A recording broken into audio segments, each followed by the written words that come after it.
इस कार्यक्रम के प्रायोजक हैं छयांग healthcare India private limited.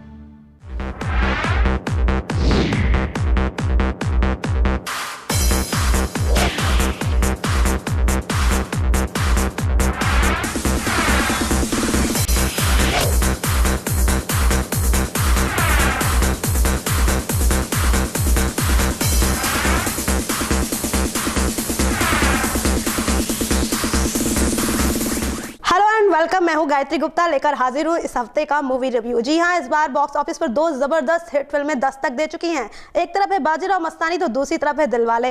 Dilwale की बात करूं तो पूरी तरह मसालेदार फिल्म है, एक्शन, कॉमेडी और रोमांस का तड़का लगाया गया है।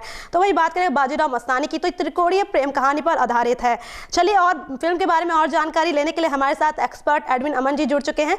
एडविन जी, आपका हार्दिक स्वागत है। सबसे पहले मैं दिलवाले फिल्म की बात करना चाहूंगी, कैसी है फिल्म की कहानी और क्या ये ऑडियंस को उतना रिझा पा रही है, क्या उनकी उम्मीदों पर खरा उतर पा रही है? Thank you Gayatri ji. आपने पहले बात की दिलवाले फिल्म की, तो दिलवाले बिल्कुल एक अलग हटके फिल्म है, मनोरंजक फिल्म है। साल का अंत है, रोहित शेट्टी को ये पता है कि किस तरह दर्शकों को बांधा जाता है। कला में माहिर हैं वो, चाहे हम उनकी गोलमाल का पूरा जो उनकी फिल्में हैं उसको देख लें या चेन्नई एक्सप्रेस की बात कर लें कि एकदम से अलग कॉन्सेप्ट होता है उनका, सिर्फ दर्शकों को रिझाने की वो कोशिश करते हैं। जो हम बात करें इस समय दिलवाले की, दिलवाले में उसी तरह की चीज़ों को बुना गया है। एक तरह से अगर आप देखें तो शाहरुख खान को लेकर पूरी फिल्म इर्द गिर्द बुनी गई है। शाहरुख खान बुल्गारिया में रहते हैं, उसके बाद गोवा अगर शिफ्ट हो जाते हैं। ये एक लंबा दौर है जिसमें फिल्म को बुना गया है। आखिर शाहरुख खान क्यों बुल्गारिया से गोवा आए हैं, इसको लेकर भी अपने आप में एक कहानी है और इसी सीक्वेंस को बड़े अलग अलग तरीके से रोहित शेट्टी ने फिल्माया है, रखा है। और जहां तक बात है काजोल और शाहरुख खान की, तो बिल्कुल दर्शक बहुत बेसब्री से इंतजार कर रहे थे दोनों के पर्दे पर वापसी का, क्योंकि लगातार कई सारी हिट फिल्में दी हैं इस जोड़ी ने। और कहानी के हिसाब से अगर हम बात करें कि दोनों की जो केमिस्ट्री है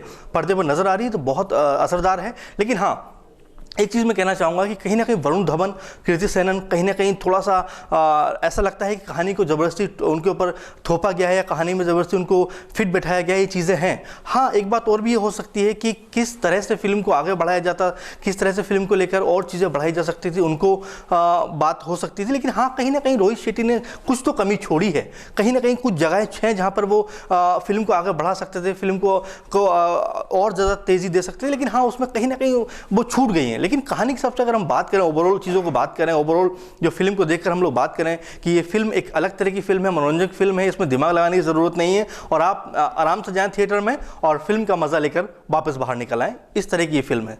जी गायत्री जी। जी एडविन जी, आपने बिल्कुल सही कहा। जैसा आपने कहा कि दिलवाले बिल्कुल ही मसालेदार फिल्म है और एक्शन, कॉमेडी और रोमांस का तड़का लगाया गया है। सही कहा कि रोहित शेट्टी की फिल्मों को अगर आपको देखना है तो दिमाग घर छोड़ के आइए और एंटरटेनमेंट भरपूर करिए। एडविन जी, आगे बढ़ते हैं और पूछते हैं आपसे फिल्म के डायरेक्शन, एक्टिंग और म्यूजिक को लेकर। जैसा कि शाहरुख और काजोल बहुत ही मंजे हुए कलाकार हैं, उनकी बाकी फिल्मों की बात करें तो बहुत दमदार एक्टिंग करते थे, तो क्या वही जबरदस्त वही अंदाज इस फिल्म में नजर आया है? जी गायत्री जी, सबसे पहले अगर मैं बात करूँ एक्टिंग के बारे में, तो शाहरुख खान और काजोल की जो जोड़ी है, दर्शक लंबे समय से इस जोड़ी को पसंद करते चले आ रहे हैं। चाहे हम बात करें बाजीगर की, डीडीएलजे की बात करें, माय नेम इज खान की बात करें, तो ये तमाम लंबी बड़ी बड़ी फिल्में हैं जिसमें शाहरुख और काजोल की जोड़ी को बहुत पसंद किया दर्शकों ने। और एक शायद यही बात होगी रोहित शेट्टी के मन में कि वापस दोनों को पर्दे पर लाया जाए, वापस उस जोड़ी की जो एक अलग पहचान है उसको कैश किया जाए, तो उसी को सबब इस जोड़ी को लाया गया। लेकिन हाँ, एक बात मैं कहना चाहूँगा, कहीं ना कहीं काजोल बहुत ज़बरदस्त लुक में नजर आई है पूरी फिल्म में। उनका जो एक किरदार है वो उभर कर सामने आया है। शाहरुख खान भी बहुत अलग से लगे हैं, लेकिन हाँ, रिपीट हो रहे हैं। मुझे ऐसा कहने में संकोच नहीं होगा क्योंकि शाहरुख खान के पास अब नया करने को कुछ है नहीं,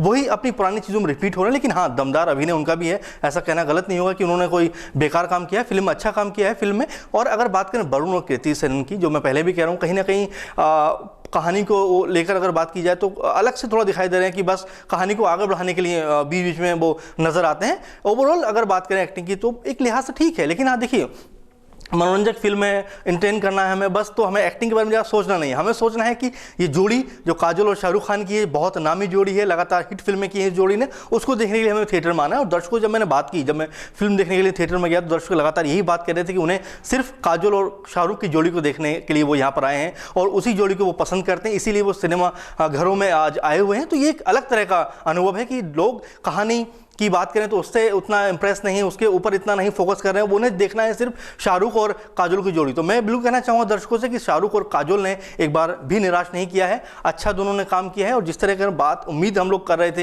ये जोड़ी एक बार फिर अपने आप को साबित करेगी, पर्दे पर अपने जो रोमांटिक अंदाज में पेश करेगी, बहुत ज़बरदस्त पूरे फिल्म में नजर आया दोनों का। इसके बाद अगर मैं डायरेक्शन की बात करूं तो बिल्कुल जिस तरह रोहित शेट्टी जाने जाते हैं एक मसालेदार फिल्म बनाने के लिए, हम गोलमाल सीरीज देखते चले आ रहे हैं अभी तक कि लगभग फिल्मों में उनकी वही रहता है, गाड़ियां उड़ती हैं और एक अलग तरह की उनकी पिक्चराइजेशन रहती है, लोकेशन पर बहुत ध्यान रखते हैं। तो इस फिल्म को भी लेकर कहीं ना कहीं उन्होंने उस चीज़ को रखा है और बड़े खूबसूरत लोकेशन पर फिल्म शूट की गई है और बहुत अच्छा है डायरेक्शन में पकड़ उनकी। लेकिन हाँ, कहानी को उतनी पकड़ नहीं दे पाए, फिल्म को स्टारडम को कैश करने के चक्कर में कहीं ना कहीं कहानी पे वो उतना फोकस नहीं कर पाए। लेकिन हाँ, ओवरऑल मिलाकर डायरेक्शन की बात की जाए तो एक ठीक ठाक डायरेक्शन उन्होंने किया है फिल्म में। और वहीं अगर गायत्री जी मैं बात करूँ संगीत की, तो संगीत पहले ही बहुत हिट हो चुका है। मनमा इमोशन जागे, गेहुआ जैसे गीत अभी भी लोगों की ज़बान पर चढ़े हुए हैं। और जिस तरह से मैं जब थिएटर में मौजूद था तो लोग लगातार गाने इस तरह के साथ साथ में गा रहे थे। इसका मतलब है कि कहीं ना कहीं जो फिल्म के गाने हैं, फिल्म को जो पहले रिलीज हो चुके थे, वो काफ़ी हद तक लोगों की ज़ुबान पर चढ़ चुके हैं, लोगों को पसंद आ रहे हैं। तो बिल्कुल मैं संगीत के लिहाज से कहूँगा कि बहुत शानदार संगीत है फिल्म का। जी गायत्री जी। जी अरविंद जी, आपने बिल्कुल अच्छा बताया कि रोहित शेट्टी जो कि कॉमेडी के काफ़ी माहिर माने जाते हैं, इस फिल्म के जरिए उन्होंने फिर से अपने डायरेक्शन का लोहा मनवाया है। वहीं एक्टिंग की बात करें तो शाहरुख और काजोल एक बार फिर से बाकी फिल्मों की तरह इस बार भी ऑडियंस को रिझाते हुए नजर आ चुके हैं या नजर आ रहे हैं। वहीं आपने अच्छा जिक्र किया म्यूजिक का, तो गेरुआ रंग और मनमा इमोशन जागे रे काफी दर्शकों की जुबान पर चढ़ चुके हैं। चलिए अब बात करते हैं अगली मूवी यानी बाजीराव मस्तानी मूवी की, जिसको डायरेक्ट किया है संजय लीला भंसाली ने। वैसे ही हम जानते हैं कि संजय लीला भंसाली की जो फिल्में होती हैं उसका सेट कॉस्ट्यूम बहुत ही अलग ही तरह की मूवीज होती है और अन्य फिल्मों से बहुत ही जुदा होती है। वहीं अगर इस फिल्म के बारे में बताऊं, जानकारी देना चाहूंगी ऑडियंस को कि यह फिल्म 160 करोड़ के बजट से बनी है। वैसे बॉलीवुड में रियलिस्टिक मूवी का एक चलन चलता आ रहा है, काफी बन चुकी है मूवीज इस पे, जिसमें एक जोधा अकबर भी थी। अब उसी क्रम में एक फिल्म आई है बाजीराव मस्तानी। तो चलिए अरविंद जी, मैं आपसे ये जानना चाहूंगी कि क्या संजय लीला भंसाली अपनी बाकी फिल्मों की तरह इस बार भी दर्शकों को रिझा पाए हैं? जी गायत्री जी, आपने फिल्म को लेकर जिस तरह बात की कि इतिहास पे पूरी तरह से पृष्ठभूमि बिछाई गई फिल्म की, जो जिस तरह से प्रेजेंट किया गया, और बिल्कुल आपने सही कहा कि इतिहास के ऊपर तमाम फिल्में बनती रही हैं। लेकिन मैं कहना चाहूँगा बनती भी रही हैं, विवादों में फंसती भी रही हैं। चाहे हम जोधा अकबर की बात करें, उसको लेकर बड़ा विवाद हुआ था, और अब जो बाजीराव मस्तानी को लेकर विरोध सामने आ रहा है कि चाहे पुणे की बात करें या और जगह की बात करें, फिल्म को लेकर कहीं ना कहीं चीज़ें सामने आ रही है कि फिल्म में बहुत सारे कंटेंट को गलत तरीके से पेश किया गया। तो ये सब जो इतिहास के साथ चीज़ें होती हैं उसमें बहुत सारी बातें निकल कर सामने आती हैं कि चीज़ों को गलत तरीके से पेश किया गया। लेकिन हाँ, बाजीराव मस्तानी की अगर हम बात करें तो बिल्कुल बड़े भव्य सेट पर फिल्म को संजय लीला भंसाली ने बनाया है। और कहानी के हिसाब से अगर बात करें तो बाजीराव जो बहुत बड़े योद्धा हैं, शासक हैं, वो अपने साम्राज्य को फैलाना चाहते हैं। इसी दौरान उनकी जो मुलाकात है, उनको जो मिलती है दीपिका पादुकोण, जो मस्तानी की भूमिका में है, और उसके बाद जो दोनों की मोहब्बत का सिलसिला शुरू होता है, वो उनकी पत्नी यानी काशीबाई, जो प्रियंका चोपड़ा उसकी भूमिका निभा रही है, उनको ज़रा भी पसंद नहीं आता। और इस